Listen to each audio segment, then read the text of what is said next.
অনেক দিন পর বাবার বাসায় গিয়েছিলাম। তারপরে আর সেভাবে ভিডিও করা হয়নি। যেহেতু আমি রোজার ঈদে গিয়েছিলাম আর কুরবানির ঈদে আসলাম, তার মানে আমার প্রায় হচ্ছে যে ২ মাসের বেশি হয়ে গিয়েছে।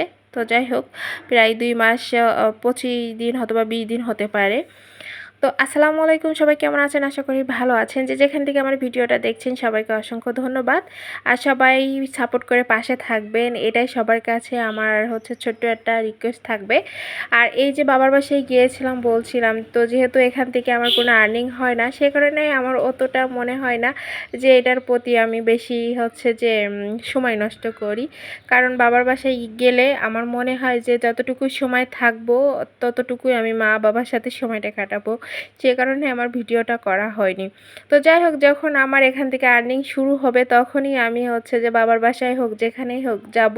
তখন আমার একটা হচ্ছে যে থাকবে যে না, আমি এখান থেকে কিছু একটা পাচ্ছি, সে কারণে আমার ভিডিওটা করতে হবে, না করলে হবে না। সে কারণেই মানে এখান থেকে যেহেতু কিছুই করা হচ্ছে না, তো সে কারণে কিন্তু আমি ভিডিওটা করছিলাম না। তো যাই হোক, সবাই কিন্তু হচ্ছে যে সাপোর্ট করে পাশে থাকবেন, এ আর কি। আর এই যে কচুর লতিগুলো দেখতে পাচ্ছেন, এটা কিন্তু আমি হচ্ছে বাবার বাসা থেকে নিয়ে আসছিলাম। তো এটা কাটতে যে আমার অনেকটা সময় চলে গিয়েছে। তো আজকে যেহেতু হচ্ছে বেশি কিছু রান্না করব না, আসার পর থেকে কাজ আর কাজ, কাজটা মনে হচ্ছে ফুরাচ্ছেই না। কি আর করা, বাসা যেহেতু না থাকলে যেটা হয় সব সময়, যে আমার ক্ষেত্রে না, প্রত্যেকটা আপুদের ক্ষেত্রেই হয় যে আসার পরে শুধু কাজ করতেই হয়, মনে করেন ঘর টর গুছানো গাছানো এইগুলা। তো এখানে আমি কিন্তু করলা ভাজি করব। তো আজকে ভাবছি যে শর্টকাটে রান্নাবান্না করে ফেলি, করলা আর এই যে কাটা কচুরলতি দিয়ে, তারপর হচ্ছে যে কাঁঠালের আটি দিয়ে, আর হচ্ছে ডাল দিয়ে রান্না করব। মসুরির ডাল আমার কাছে তো বেশ ভালোই লাগে। তো আজকে রান্না বান্না করেছিলাম সিম্পল। তো সাহেল বাবা খেতে চাচ্ছিল না, তো তার ডিম রান্না করতে হবে। তো কিন্তু বাসায় কোনো মশলাপাতি ছিল না।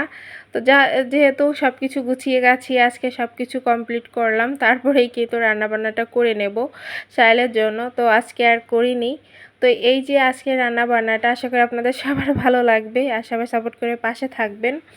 আর কথায় আছে না যে বাবার বাড়ি গেলে শান্তি আর শান্তি, আসলে আবার এই যে আমার রান্না বান্নাটা শুরু হয়ে গিয়েছে। কিছুই তাই করার নেই আসলে। বাবার বাসায় সব থেকে শান্তির জায়গা, সেই জায়গাটাই কিন্তু সবাই একটু শান্তি করে, এ আর কি। আর যেখানেই যান না কেন, রান্না বান্না তো আপনার করতে হবে। শ্বশুর বাড়ি গেলেও রান্না বান্না করা লাগবে, এটাই হলো বাস্তবতা। তো যাই হোক, শ্বশুরবাড়ি হোক আর জামাই মানে যেখানে থাকে সেখানেই হোক, তো সব জায়গায় গেলেই মানে মহিলা মানুষের কিছু না কিছু করতে হয়। তো যাই, যে কথা বলতে বলতে অনেক কথা বলে ফেলালাম। অনেকদিন যেহেতু আমি ব্লগ ভিডিও করি না, তো কেমন জানি একটা নিজের কাছে লাগছিল। তো যাই হোক, এই যে আজকে রান্নাবান্নাটা হয়ে গেছে। তো ভালো থাকবেন সবাই, আল্লাহ হাফেজ।